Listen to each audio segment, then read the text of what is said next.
नमस्कार दोस्तों, संस्कृत कक्षा में आपका स्वागत है। दोस्तों, आज हम पढ़ेंगे प्रतिदर्श प्रश्न पत्र नंबर 4 और इसमें केवल व्याकरण के प्रश्नों का अध्ययन करेंगे। तो आइए जानते हैं। भ्रातु विवाहे, भाई के विवाह में सम्मिलित होने के लिए प्राचार्यम प्रति, प्राचार्य की प्रति प्रार्थना पत्र लिखिए। तो अब देखिए, ये मंजूषा है आपके सामने और यहाँ पर श्रीमंत प्राचार्य महोदया, श्रीमान प्राचार्य महोदय, छात्र कल्याण, वरिष्ठ माध्यमिक विद्यालय मेरठ नगरम। तो यहाँ पर पहले ऑप्शन में क्या आएगा? तो साथियों, पहले ऑप्शन में आएगा मान्यवरा। क्या आएगा? मान्यवरा श्रीमंत है प्राचार्य महोदया। तो कई बार यहाँ पर सेवायाम आता है, ठीक है, तो ये बदलता रहता है, तो उसका ध्यान रखना है। नंबर 2 में क्या आएगा? प्रतिष्ठायाम। नंबर 2 में क्या आएगा? प्रतिष्ठायाम, प्रतिष्ठा में। तत्र भवताम सेवायाम, वहां आपकी सेवा में निवेदन है, तो यहां पर निवेदनम आएगा। वहां आपकी सेवा में निवेदन है। क्या है? इदम की यत मम ज्येष्ठ भ्रातु पाणी ग्रहण संस्कार है, कि मेरे बड़े भाई का पाणी ग्रहण संस्कार दिसंबर मास से द्वितीय तिथौ, दिसंबर मास की दूसरी तारीख को जातय हो गया है। क्या हो गया है? निश्चित है। यहां पर निश्चित आ जाएगा। नेक्स्ट है वर यात्रा मेरठ नगरात इंद्रप्रस्थम। बारात मेरठ नगर से इंद्रप्रस्थ क्या करेगी? जाएगी। तो यहां पर लिखेंगे गमिष्यति। क्या लिखेंगे? गमिष्यति। फिर विवाह समारोह, विवाह समारोह, यहां गए विवाह समारोह, सम्मिलित होने के लिए। तो यहां पर क्या लिखेंगे? विवाह समारोह सम्मिलित होने के लिए, ये सम्मिलितुम आ जाएगा। द्विदिनस्य अवकाशम, 2 दिन का अवकाश की क्या करते हैं? प्रार्थना करते हैं। तो यहां पर प्रार्थय आ जाएगा। विवाह समारोह में सम्मिलित होने के लिए 2 दिन के अवकाश की प्रार्थना करता हूं। अतः अवकाशम प्रदाय, अवकाश देकर के यहां पर प्रदाय आ जाएगा। माम अनुगृहणन्तु तत्र भवन्तः श्रीमंत। तो फर्स्ट में आज क्या आ जाएगा? प्रदाय, फिर माम अनुगृहणन्तु, मुझे अनुग्रहित करें। फिर लास्ट में क्या लिखेंगे आप? मुझे अनुगृहित करें, यहां पर अनुगृहणन्तु, ठीक है। भवताम आज्ञाकारी, यहां पर लिख देंगे आप शिष्य। क्या लिख देंगे? भवताम आज्ञाकारी शिष्य, यहां पर शिष्य आ जाएगा। तो एक बार और देख लीजिए। यहां पर मान्यवराः श्रीमंत प्राचार्य महोदयाः, छात्र कल्याण, वरिष्ठ माध्यमिक विद्यालय मेरठ नगरम, प्रतिष्ठायां तत्र भवतां सेवायां निवेदनम यत मम ज्येष्ठ भ्रातु पाणी ग्रहण संस्कार विवाह दिसंबर मासस्य द्वितीय तिथौ निश्चित जाता है, निश्चित है जाता है। वर यात्रा मेरठ नगरात इंद्रप्रस्थम गमिष्यति, विवाह समारोहे सम्मिलितुम द्विदिनस्य अवकाशम प्रदाय प्रार्थये, अतः अवकाशम प्रदाय माम अनुगृह्णन्तु तत्र भवन्तः श्रीमन्तः धन्यवाद भवताम आज्ञाकारी शिष्य। इस प्रकार से हम पत्र करेंगे। संजय शर्मा, कक्षा 10वीं, अनुक्रमांक 32। इस प्रकार से हम करेंगे। नीचे भी मंजूषा दे दी गई थी, तो इसको मैं रफ कर देता हूं। नंबर 2 देखेंगे। अभी नंबर 2 देखेंगे। यहां जो भी दिनांक है, जैसे आज की दिनांक है 29/01/2024, ये लिख देंगे, ठीक है। यदि डेज के लिए ऑप्शन नहीं दिया हुआ है तो हम लिख देंगे। नंबर 2 है कि प्रदत्त चित्रम दृष्टवा, प्रदत्तम दिए गए चित्रम, चित्र को दृष्टवा देख करके, मंजूषायाम प्रदत्त शब्दानाम, मंजूषा में दिए गए शब्दों की सहायता से पंचवाक्यानि, 5 वाक्य संस्कृत में लिखिए। अब ये है बगीचे का चित्र। इस बगीचे के चित्र को देख करके वाक्य बनाना है। क्रीडन्ति उद्यानस्य भ्रमन्ति पुष्पाणि वृक्षा बाला चित्रकार्यम हरितमा दोलायतः। इस प्रकार से ये है। जैसे क्रीडन्ति ये मन से बोले तो बालाः क्रीडन्ति। नेक्स्ट है दूसरा उद्यानस्य, तो उद्यानस्य समीपम जलम अस्ति, बालकाः भ्रमन्ति, पुष्पाणि विकसन्ति, तत्र वृक्षाः सन्ति, बालाः क्रीडन्ति, बाला चित्रकार्यम कुर्वन्ति। इस प्रकार से बहुत सारे सेंटेंस बना सकते हैं। लेकिन अब देखिए कुछ आपके लिए दिए गए हैं। इदम चित्रम, यह चित्र उद्यानस्य वर्तते, बगीचे का है। यह चित्र उद्यानस्य बगीचे का वर्तते है। अत्र यहाँ अनेके बालका, बहुत सारे बालक कंदुकेन, गेंद से क्रीडन्ति, खेलते हैं। अत्र यहाँ अनेकानि, अनेक पुष्पाणि, फूल विकसन्ति, विकसित होते हैं, खिलते हैं। सर्वत्र, सभी जगह हरितमा, हरियाली दृश्यते, दिखाई देती है। सभी जगह हरियाली दिखाई देती है। उद्याने अनेके वृक्षा दृश्यन्ते, बगीचे में अनेक वृक्ष दिखाई दे रहे हैं। इस प्रकार से हम 5 वाक्य बनाएंगे। कितने वाक्य बनाएंगे? 5 वाक्य बना देंगे। अब नेक्स्ट प्रश्न है, मंजूषायां प्रदत्त शब्दानां सायेन निम्नलिखितं विषयम् अधिकृत्य न्यूनातिन्यूनं पंचभिः संस्कृत वाक्ये एकम अनुच्छेदम नियत। कि कम से कम 5 वाक्यों से एक अनुच्छेद लिखिए। तो वायु प्रदूषणम, इसके ऊपर हमें अनुच्छेद लिखना है। तो देखिए, अत्र वाहनानाम, यहां पर वाहनों की, धूमें, धुआं, पर्यावरणम प्रदूषितम कुर्वन्ति, पर्यावरण को प्रदूषित करती है। तो यहां पर हमने क्या लिया कि वाहनानाम धूमें, ये 2 शब्द लिए। वाहनों की धुआं क्या करती है? पर्यावरण को प्रदूषित करती है। फिर वायु प्रदूषणम निवारयितुम, वायु प्रदूषण के निवारण के लिए, वायु प्रदूषण के निवारण के लिए वृक्षारोपणम कुर्यात्, वृक्षारोपण करना चाहिए, वृक्षों को लगाना चाहिए। नंबर 2 है अस्मान् पर्यावरणस्य रक्षार्थम, हमको पर्यावरण की रक्षा के लिए पूर्ण रूपेण प्रयत्नं कुर्युः, पूर्ण रूप से प्रयत्न करना चाहिए। नंबर 4 उद्योगानां निःसृतं धूम्रेण, उद्योगों से निकली हुई धुआं से अनेके श्वास रोगा भवन्ति, अनेक श्वास से संबंधित रोग होते हैं। पर्यावरणस्य संरक्षणम एवं, पर्यावरण की रक्षा ही प्रकृति आराधना अस्ति, प्रकृति की आराधना है। यदि ये वाक्य आपको कठिन लगते हैं तो आपको सरल वाक्य क्या बनाने हैं? देखिए, तो रक्ष का पहला शब्द ले लिया हमने, स्वास्थ्यम, ये शब्द लिया। तो पर्यावरणम, पर्यावरणस्य रक्षका श्रेष्ठा पुरुषा भवन्ति, पर्यावरण के रक्षक श्रेष्ठ पुरुष होते हैं। वयम पर्यावरणस्य रक्षणम कर्तव्यम, हमें पर्यावरण का की रक्षा करनी चाहिए। इस प्रकार से वृक्षारोपणम उपाया क्रियन्ते, वृक्षारोपण के उपाय किए जाने चाहिए। इस प्रकार से छोटे छोटे वाक्य भी आप बना सकते हैं। नेक्स्ट है नंबर 4 अधोलिखितानि वाक्यानि संस्कृत भाषया अनुद्य लिखत, नीचे लिखे वाक्यों को संस्कृत भाषा में अनुवाद करके लिखिए।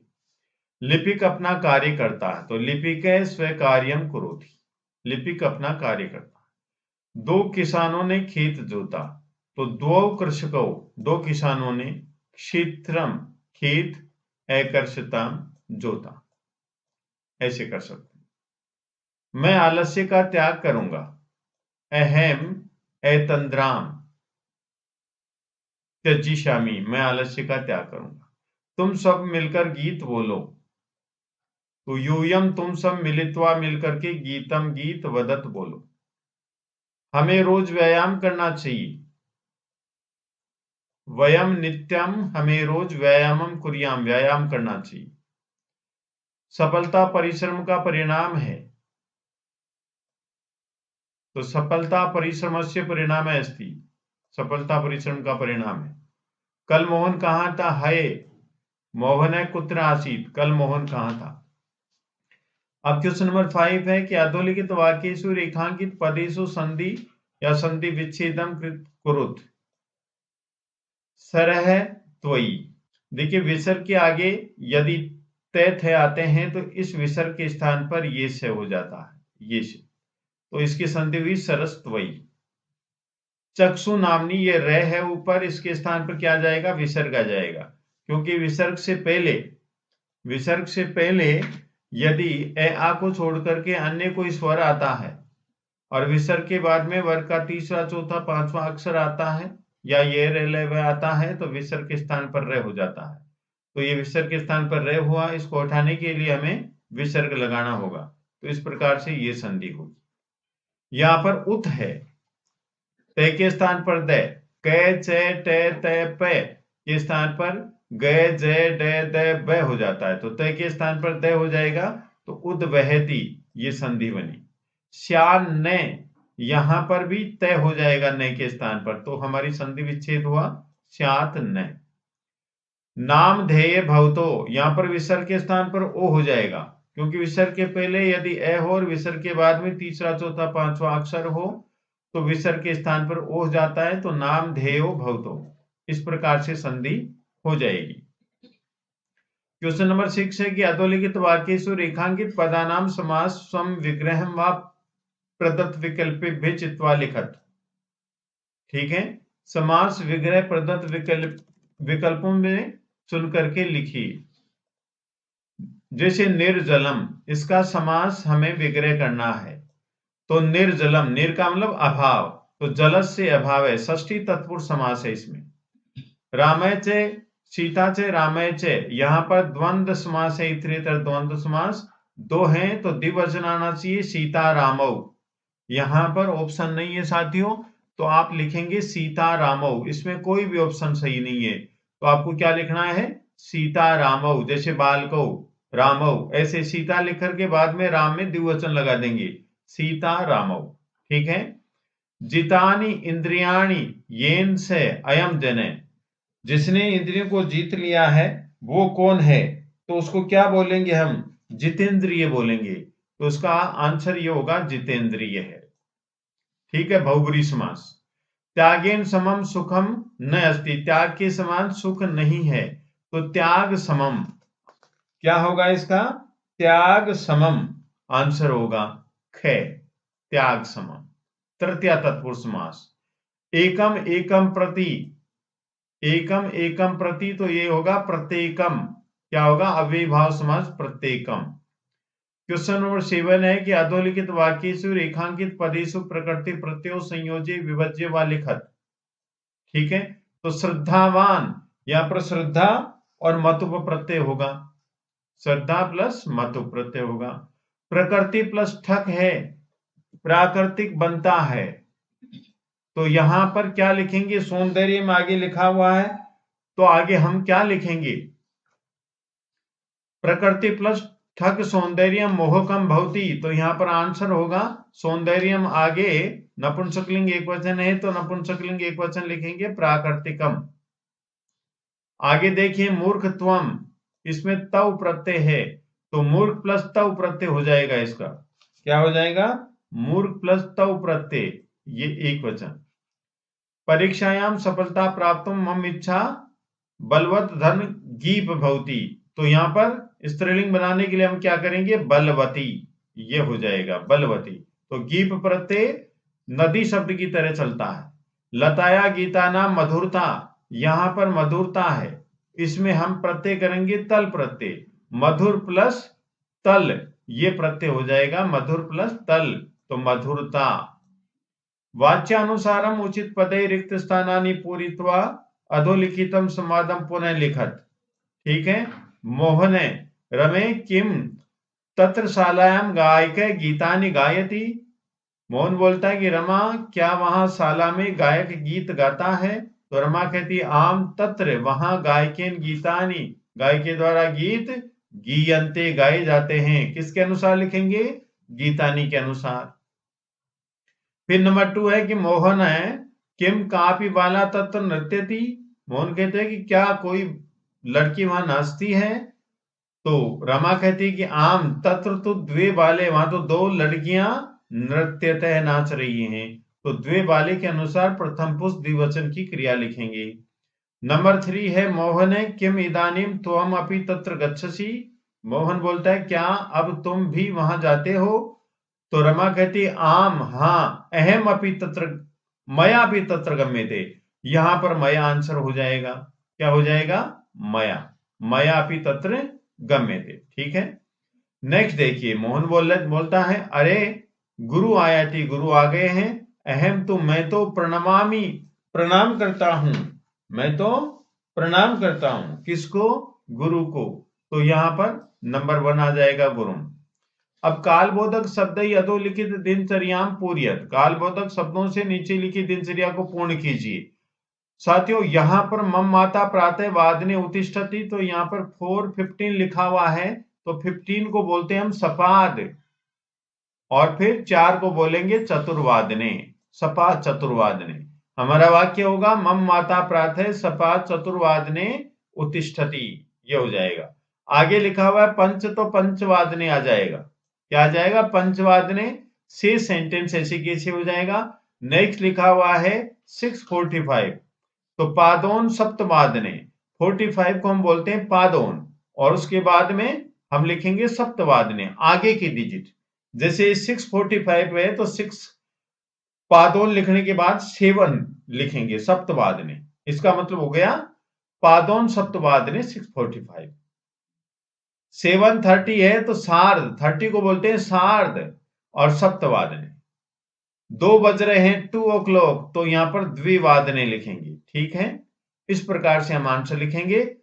प्रदत्त मंजूषायां उचितई अव्ययपदई अधोलिखित वाक्येषु रिक्त स्थानानि पूरयत।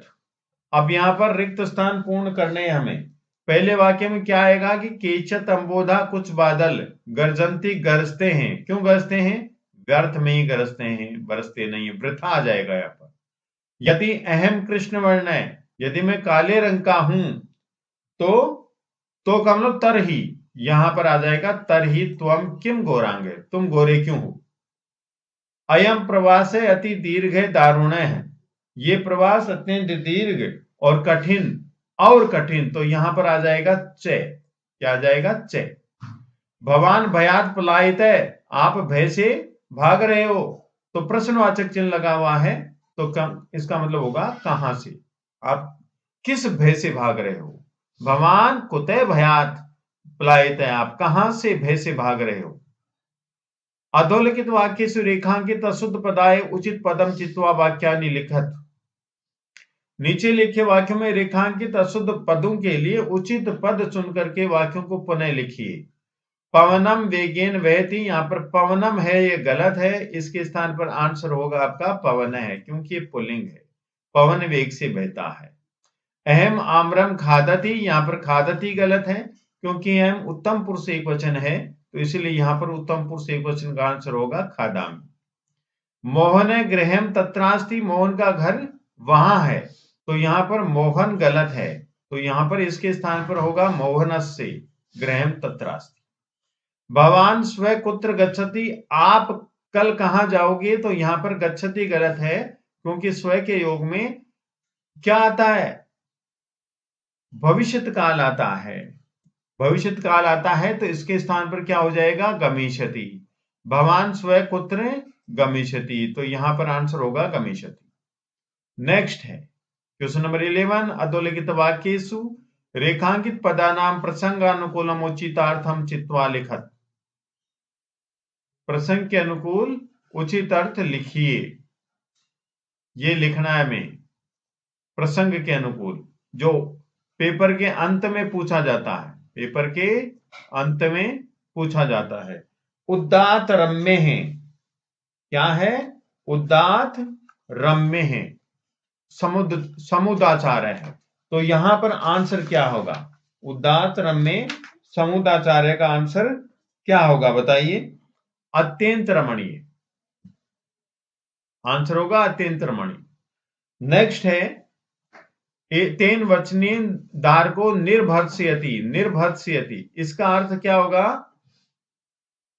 तर्जयति, तर्जयति होगा। ठीक है। नेक्स्ट है आविरासन, आविरासन इसका क्या लिखेंगे? आगतः, आए। फिर है